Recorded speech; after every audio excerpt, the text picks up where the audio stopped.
So I'd like to start by thanking Kartik for this event. I've been doing this sort of thing for a while in India and in other countries. And I think there's something about What's Up Bharat, something about this sort of environment that may be able to produce a dialogue that's a real engagement. There's something informal, relaxed, new about this place that maybe throughout this afternoon, instead of every side coming to support their own cricket team, be that Iran or Israel, we can actually listen to each other and think about things in a new way. So I'm going to talk about three things. I'm going to start, as Kartik said, with the civilizational ties. This is a term that comes up very often when talking about Israel, Iran, and India. Then I'm going to talk about the politics of tyranny. I'm going to look away from the civilization into the politics. And finally, I'm going to look at what the people can do, concluding that it's up to the people to make a difference and how this can be done. And this is where the third eye comes in. This is where India comes into the picture. So starting with civilizational ties, I think most of us in India, if we close our eyes and think about Iran, the sort of concepts that will come to mind are the poetry of Amir Khusro, the poetry of Jalaluddin al-Rumi or Fariduddin Attar, the beauty of the Persian language, the beauty of the Persian cities and landscapes, the artistic side. And I have no doubt in my mind that these are indeed the fundamental elements of Iran as a civilization. And something I hear very often in India is that, oh, we have very long civilizational links with Iran. Well, I'd like to tell you that we, the Jewish people, have even longer civilizational links with Iran than you, the Indians, do. We were in touch with Persians long before you were. And these are some of the things I'd like to touch on. And the first crucial contact between the Jewish civilization and the Persian civilization was King Cyrus the Great. And this is in 538 BC, when the Maghad Empire in India was just being founded. And this first contact was, of course, the Edict of Cyrus. At the time, the Jewish people were dispersed all around what is now West Asia.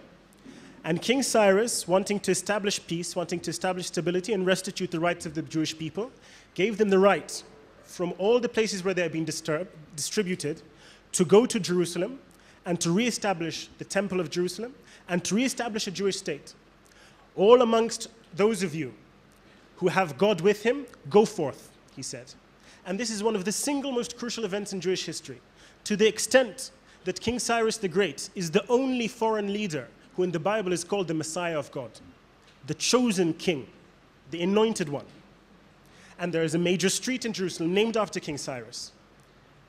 So this is the first encounter that we had with the Persian civilization. And it is needless to say a very crucial and important one. The second point is the scroll of Esther. Probably the grandson of King Cyrus the Great, Hashyarosh, was a king in Persia. And one of our major texts, the Scroll of Esther, describes the court of this great Persian king. He had a Jewish wife, he had a Jewish queen, and the story tells of the rivalry between two viziers in his court, one Jewish and one Amalekite. And even at that time, the image of Persia that arises of an empire that's multilingual, multi-ethnic, secular, tolerant, respecting the rights of the different nations in its territory. There's descriptions that every time the king would give a dat, would give an edict, it would be translated into every language of every nation. This sort of respect for difference, this sort of respect for pluralism. This is how we remember ancient Persia, the great Persian Empire. And then the third element of this civilization link is in modern-day Israel. Because I don't know how many of you know this, but many of the citizens of Israel are from Persian origin. They are Jews whose families had been living in Persia for hundreds of years. And these include a former president. Who here knew that Israel had an Iranian-born president? They include two former chiefs of the army. They include the current chief of opposition. They include the single most outstanding musical family in Israel, which has given us some of our most amazing musicians, every musician in his own way, but each of them drawing on their Persian background and their Persian roots. So even in modern-day Israel, the Iranian civilization, the Persian civilization, has a huge role in shaping the culture and the civilization and the outlook and the way we live our lives. So, you know, when people tell me we the Indians have long civilization links with Iran, We, the Jews, have longer civilization links and stronger ones. So having looked at the civilization links between the two civilizations, you'd think, perfect. So, here are two cultures, two civilizations who have had such a good experience with each other. I'm sure when they have nation states, the nation states will get it wrong. And this is wrong. Because, and this is perhaps the most important thing I'm going to say here, because it's very important to make a distinction between a civilization and a nation state. In this case, between the great Persian civilization and the Islamic Republic of Iran, the Mullah regime. Not the same thing. Don't act according to the same principles, aren't guided by the same values, and you can't make a one-to-one derivation of one to the other. So let's look at the politics. Our first Prime Minister, David Ben-Gurion, bearing in mind what I was talking about, the civilization links, looks at West Asia and says, who here can be our ally?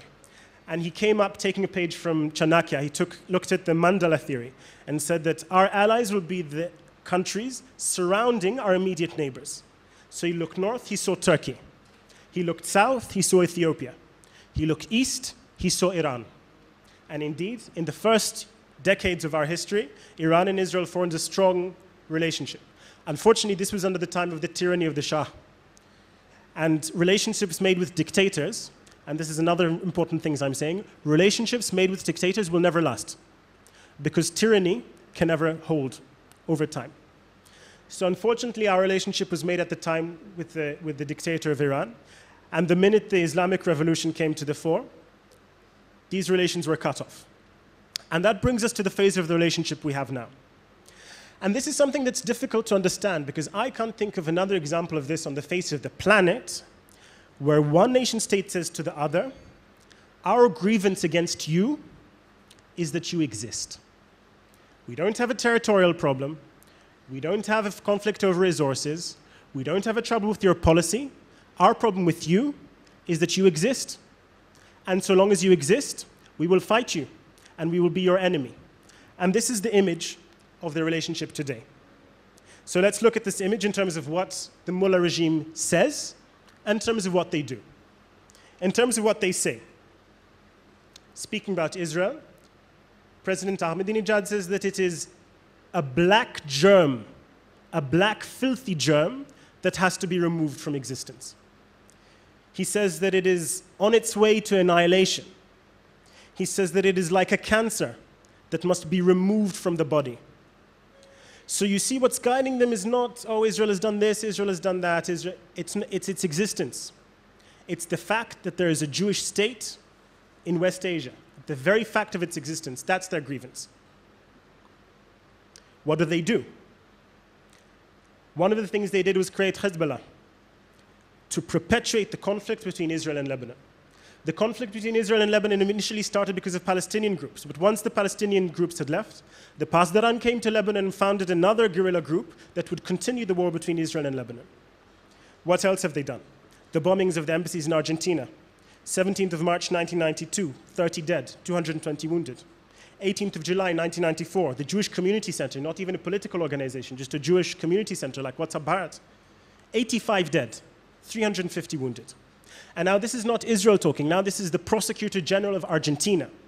The Prosecutor General of Argentina investigated. And who was implicated? Who did they mention as responsible for this? Ali Khamenei, the Supreme Leader of Iran. Hadi Salimpour, the ambassador of Iran in Argentina at the time. Ahmed Vahidi, the man who is today the defense minister of Iran. Mohsen Rabbani, the man who was supposedly the cultural attaché at the embassy, but in fact a crucial link in the conspiracy to blow up these buildings. So this is one thing they've done. And they seem to like targeting diplomats, because Argentina wasn't the last place where they acted. They also tried to kill Israeli diplomats in Baku, in Istanbul, in Tbilisi, in Bangkok, and most recently in New Delhi, when they tried to kill the wife of my colleague, Talalon Yoshua. And the fourth thing, which is the elephant in the room of what they do, is they try to get that ultimate guarantee, the ultimate insurance policy if you're a dictatorial regime, nuclear weapons. Now, why do they do this? I believe that everyone acts with some sort of reason. People don't act because they're evil. There's no such thing as evil. Why are they doing this? Because every tyranny, every dictatorship needs a bogeyman. Look at every dictatorship on the face of the planet in history. If you're oppressing people, if you're denying people their civil rights, if you're not allowing them to express themselves, you need to have a scary enemy to justify what you do. You need to have this enemy so you can delegitimize those who speak against you. Because if I am the enemy of Shaitane Bozorg and Shaitane Kuchik, of the great Satan and the little Satan, and you're talking against me, then you're probably a friend of the great Satan and the little Satan. And we can lock you up, and we can torture you, and we can kill you.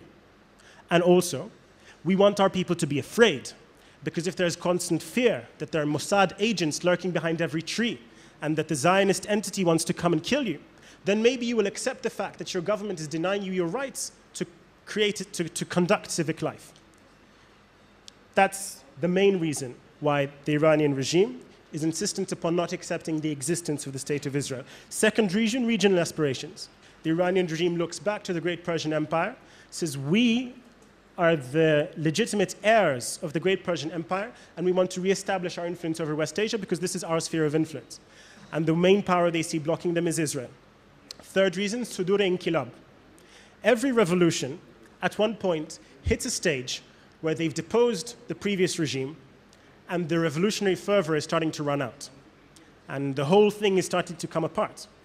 And the way you deal with that, the way you keep the revolutionary fire burning, is to export it to other countries. French Revolution did this. Cuban Revolution did this. Most revolutions around the world at some point say, okay, now we need to export. And this is something that's part of Iranian foreign policy, and this involves fighting against Israel. And the fourth reason, the return of Imam al-Mahdi. Because the current junta that's ruling Iran are of the belief that Imam al-Mahdi, the Shia Messiah, is about to come any minute. They have a budget for the celebrations in the Tehran municipality. This isn't something that will happen one day in the future. It's something that's going to happen any day. And just recently at the Islamic Center here in Delhi, there was a talk, the title of which was The Arab Spring, Proof that the Mahdi is about to come. And how does the coming of the Mahdi look? You've guessed it. Fire and brimstone, apocalyptic war, Armageddon. It has to come through a disastrous catastrophe.